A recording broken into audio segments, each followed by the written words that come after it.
R&R Conner Inc. is a unique helicopter logging company because we specialize in dead standing timber. Although there are many different methods of harvesting dead standing timber, we at R&R Conner feel that using the helicopter has the least amount of impact to the residual timber and the soils on the ground. Because everything is being airlifted out of the forest and taken to a landing or a road that already exists.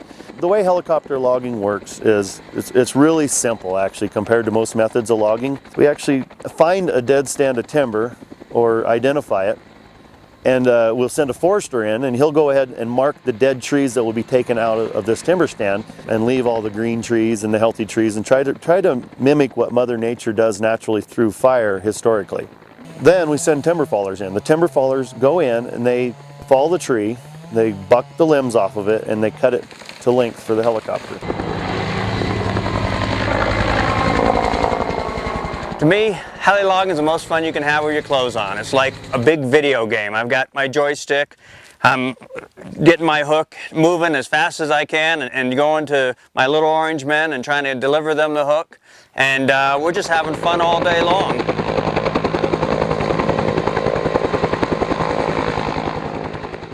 We've got a group of guys out in the woods we call choker setters, and these men, they choke the choker onto the log, and then I'll come in with a helicopter on a 180-foot long line, delivering the hook to the men on the ground.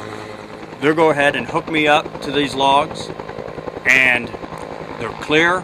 I'll pull away, take the logs up through the canopy so it doesn't disturb anything on the ground.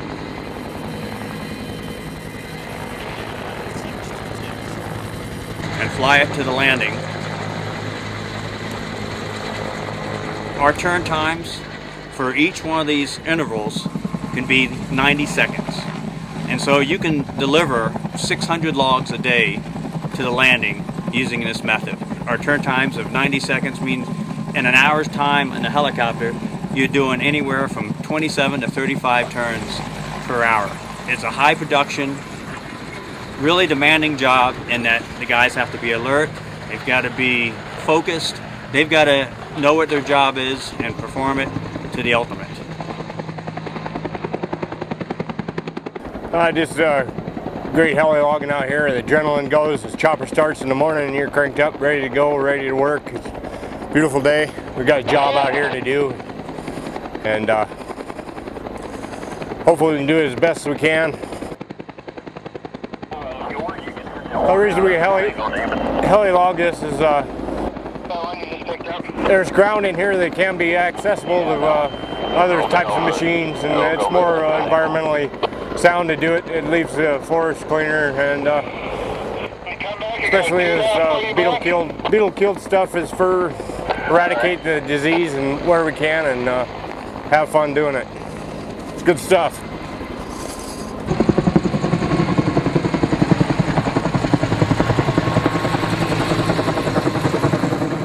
It's in my blood.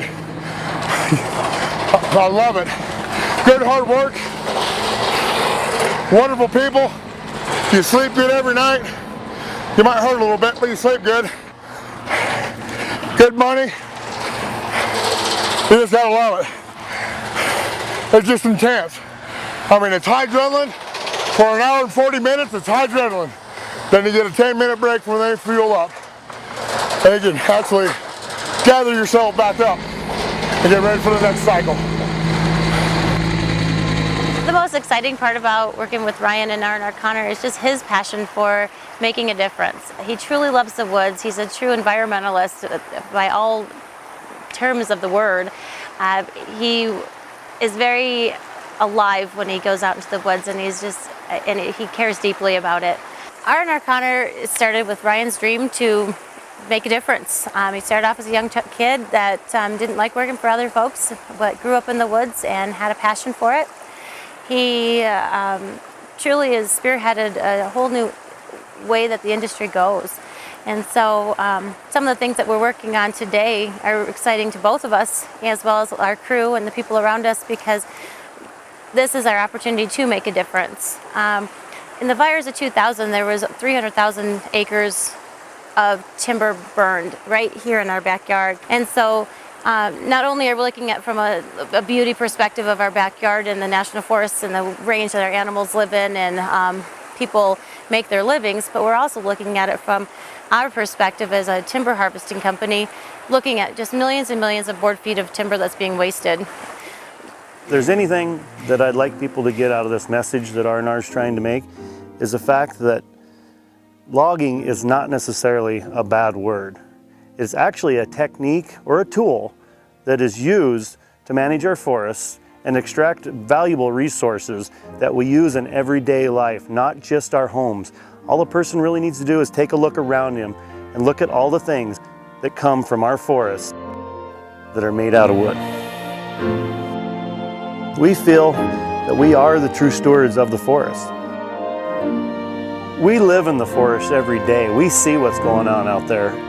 And the techniques and the methods of logging that are being used in the 21st century are actually enhancing the forest and helping prevent future wildfires or devastation from outbreaks of bark beetles. We feel that by using these methods of logging, we can actually mimic what Mother Nature did and live amongst it with minimal impact. The bottom line is it's a resource. And if we let this resource rot and die in the forest or burn up in a forest fire, you know, it makes no sense because we actually have a demand for these resources. If there was no demand, we wouldn't be doing it and that we would have no need for them. The non-management approach is actually hurting the forest more than it's helping it. You know, we as humans, we live amongst these forests. And if we take the human element out of it and try to go back to the way it was before we came here, it's virtually impossible to live amongst it, and we all enjoy the beauty of the forest. So we hope to show people that we can coexist and utilize the forest that we need for our next generation.